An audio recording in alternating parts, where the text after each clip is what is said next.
Hello ছোট্ট বন্ধুরা, তোমরা সবাই কেমন আছো? আশা করি তোমরা সবাই ভালো আছো। আজকে শোনাবো রহিমপুর গ্রামের এক কৃষক আব্দুল কুদ্দুস। সে ছিল খুবই গরিব একজন কৃষক। সে জমিতে কাজ করত, হাল চাষ করে তার শরীর পুরো ভিজে যেত। তার পরনে ছিল এক লুঙ্গি আর গেঞ্জি, মাথায় ছিল এক লাল গামছা।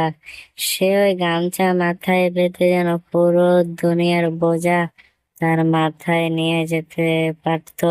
সে একদিন মাঠ থেকে বাড়িতে ফিরে চিন্তা করতে লাগলো, তার জমিতে যদি অনেকগুলো ধান হতো, সে ওই ধান খেয়েও ফুরোতে পারবে না, এবং বিক্রি করে সে প্রচুর অনেক টাকা ইনকাম করবে। সে ওই টাকা দিয়ে একটি নতুন বাইসাইকেল কিনবো। একবার সে মাঠে ওই কাজ সাইকেল করতে করতে হঠাৎ কুদ্দুস গিয়ে উঠলো, ধান রে ধান, তুই যদি হাঁটতে পারতি তাহলে আমি ছাড়তাম হাল।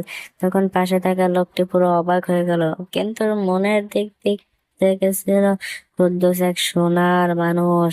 নিজে না খেতে পেলেও পাশের বাসার ক্ষুধার্ত ছেলেকে পেট ভরে খাওয়াতো।